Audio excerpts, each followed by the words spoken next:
Now let us solve some numerical on the IC engine. The first numerical says that in this figure is the PV diagram of Otto cycle.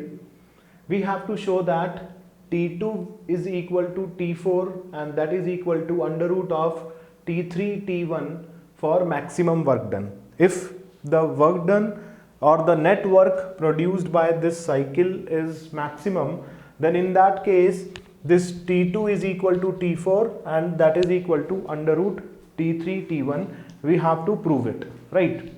Now let us see that how we can solve this type of problem. Now we know that the work done in the Otto cycle, work done will be equal to heat added minus heat rejected.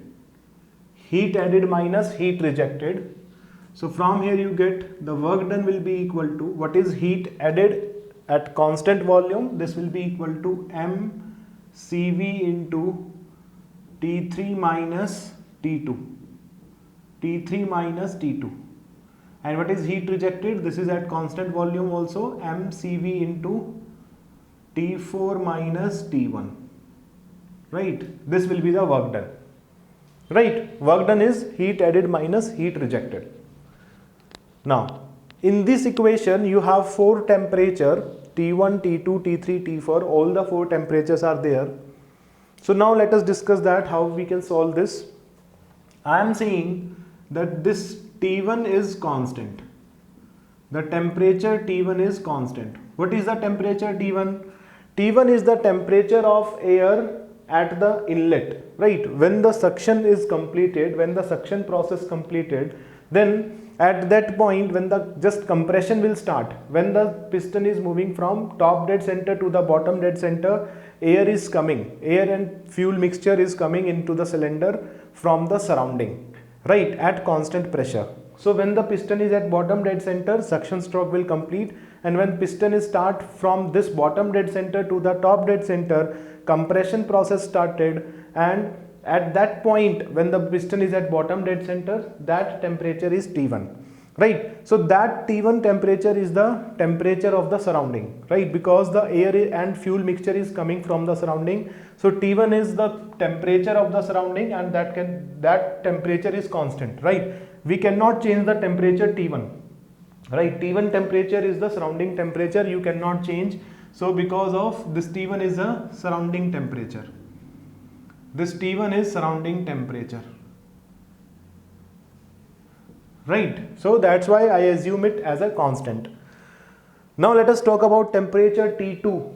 The temperature T2 will depend upon the compression ratio. How much compression you are doing. If you do the compression more, right? If the compression ratio is high, then T2 will be high. If the compression ratio is less, then T2 will be less. So T2 can be changed, right? T2 can be changed based on your compression ratio. Now if we talk about T3, T3 is the maximum temperature in the cycle. T3 is the maximum temperature, and you cannot increase this. This T3 will depend upon this heat added. How much heat you are adding to the fuel mixture, air fuel mixture, that, or how much heat you are adding to the system, on that heat added this T3 will depend. But there is a limit for this T3, there is a limit for this T3, because you cannot increase T3 up to a certain limit, right? Because there are some problems with the T3, right? So I am saying that we are assuming this T3 is also constant. T3 is constant, right? You cannot change T3, and we are assuming that T3 is constant, right? Now, also if you see that if you increase the T3, suppose if you increase the T3, so if I say, let us discuss here that efficiency of the Otto cycle or any cycle will be equal to work done upon heat added. Work done upon heat added. Suppose this is your Otto cycle. Let us draw the PV diagram of the Otto cycle. Right, suppose this is P, this is V, right? If the PV diagram of Otto cycle will draw, this will be look like this.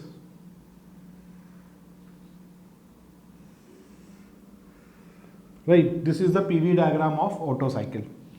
Now, Suppose this is your point 1, this is your point 2, this is your point 3, and this is your point 4. Right? Now, if you can see from here, if I increase the T3, suppose if I increase the T3 up to this point 3 dash. So if you increase the temperature of the system by 3 dash, from 3 to 3 dash, if I can say that point 3 is here. So the heat added is more. In this case, heat added is more. So if heat added is more, then efficiency will decrease. Also, if you take 3 dash here, suppose this is the point 3, right? Suppose this is a point 3. If you take point 3 here, then your expansion ratio will be like this. Expansion is like this, and this will be the area of the curve, area of the cycle in PV diagram. This is the area of the cycle in PV diagram, and this represents the net work done, right? This area represents the net work done. So if you decrease the point 3, if you decrease this 3, temperature at point 3, or you can say pressure at point 3, if you decrease, then it results in the less work done. So if work done is less, then efficiency will decrease, right? So we make this point 3 as a constant so that there should not be any decrease in the efficiency. So this T3 will be constant. So now if this two temperatures T1 and T3 are constant, now start solving for this relation, that what will be the condition for maximum work done.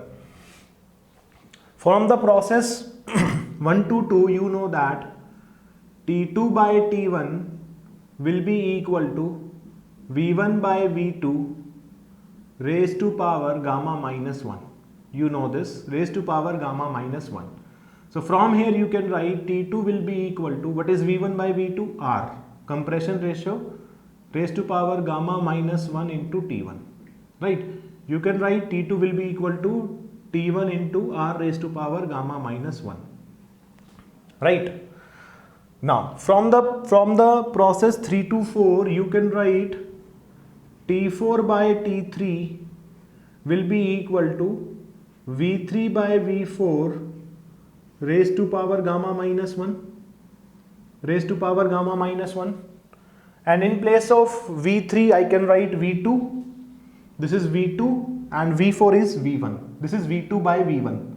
So this is 1 by R, right? This is 1 by R. So from here you can write, because you can write like this, V2, V3 is V2, V4 is V1, constant volume raised to power gamma minus 1. So this you can write T4 will be equal to T3 into R raised to power minus of gamma minus 1, that will be 1 minus gamma, right? 1 minus gamma. So this will be the relation of T4 in terms of T3. This will be the relation of T4 in terms of T3, right? If I put these value of T2 and T4 in this equation of work done, then you get the work done will be equal to mCV, if I take constant, mCV into T3 minus T2. T3 is constant minus T2 is T1 into R raised to power gamma minus 1 minus of T4 minus T3. T4 is T3 into R raised to power 1 minus gamma minus T3. This will be the work done. This will be the work done. Now, to find if I can say for maximum work done, you know that how to find the maximum work done. We have to differentiate this work done with respect to a variable. Now you can see from here, this mass is constant, CV is constant, T3 constant, T1 constant, T3 and T1 constant, right? Gamma is constant. So here you have a variable, that is R, that is the compression ratio. It depends how much compression you can take, it will depend upon the compression ratio. So if in this equation, if the variable is R, so we'll differentiate this work done with respect to compression ratio and put it equal to 0 for the maximum condition, right? So this MCV will be gone, right? Now differentiation of this T3 0 minus differentiation of this one is T1 into r raised to power gamma minus 1. What is the differentiation of this? This will be equal to gamma minus 1 into r raised to power gamma minus 1 minus 1. So this will be gamma minus 2. This will be gamma minus 2, right? Because the differentiation of x raised to power 2 or x raised to power n is n into x raised to power n minus 1, right? So gamma minus 1 into r raised to power gamma minus 1 minus 1, so gamma minus 2 minus of, what is the differentiation of this one? T3 as it is, this is 1 minus gamma into r raised to power 1 minus gamma minus 1. So minus 1 and 1 gone, so this is minus gamma minus differentiation of T3 is 0 because T3 is a constant, right? And this can be equated to the 0. This can be equated to the 0, right? This can be equated to the 0, right? Now I can write from here, I can write, right, this is, if I take this to that side, so this will be equal to T1 into gamma minus 1 r raised to power gamma minus 2. If I take this to that side, this will be equal to, if I take minus side common in the bracket, this will be equal to T3 into gamma minus 1 r raised to power minus gamma, right? So gamma minus 1 and gamma minus 1 will gone. So from here you can write, that T1 by T3 is equal to that side r raised to power minus gamma divided by r raised to power gamma minus 2. R raised to power gamma minus 2, right? This will be the condition. Now if you solve this, you will get T1 by T3 is equal to, this is r raised to power minus gamma plus 2, right? Minus gamma plus 2. So this will be equal to T1 by T3 can be written as r raised to power, this is minus 2 gamma plus 2. If I take minus 2 common, this will be gamma minus 1, right? Gamma minus 1, r raised to power gamma minus 1, right?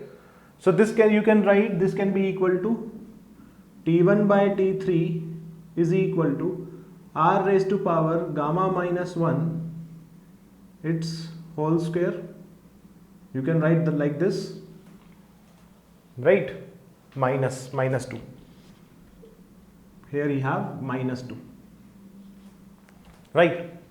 And r raised to power gamma minus 1 will be equal to, if you see from here, this is r raised to power gamma minus 1. So r raised to power gamma minus 1 can be written as T2 by T1. So you have here T1 by T3 is equal to T2 by T1 raised to power minus 2. Right? Or if I reverse it, then I can write this one will be equal to T1 by T2 square, right? So from here you can write that T2 square will be equal to this T1 and T1 square, one T1 gone, T1 into T3. So from here you will get T2 will be equal to under root T1 T3. T2 will be equal to under root T1 T3, right? Now from here you can say that, if I write here that T2 by T1 is equal to r raised to power gamma minus 1, and that can be equal to r raised to power gamma minus 1 is T3 by T4. T3 by T4. Right? So from here you can write T2 by T1 will be equal to T3 by T4. T3 by T4. So from here you can write T4 will be equal to T3 by T1 into T2. T3 by T1 into T2. Right? From here I can write like this. So from here you can write, this is not this, T4 will be equal to T3 T1 divided by T2, right? And T2 is equal to, so you can write T4 is equal to T3 T1 and T2 is under root T3 T1. So from here you can get T4 will be equal to under root T1 T3, and this is also equal to T2, right? This is your answer. You have to prove this, so you can prove this like this. Right, so this is the way you can remember this equation, right? These type of results where you will find in the Brayton cycle, in the Rankine cycle also. So you can remember this relation, that for the maximum work done, that T2 will be equal to T4, that will be equal to under root T1 T3, right? You can remember this relation.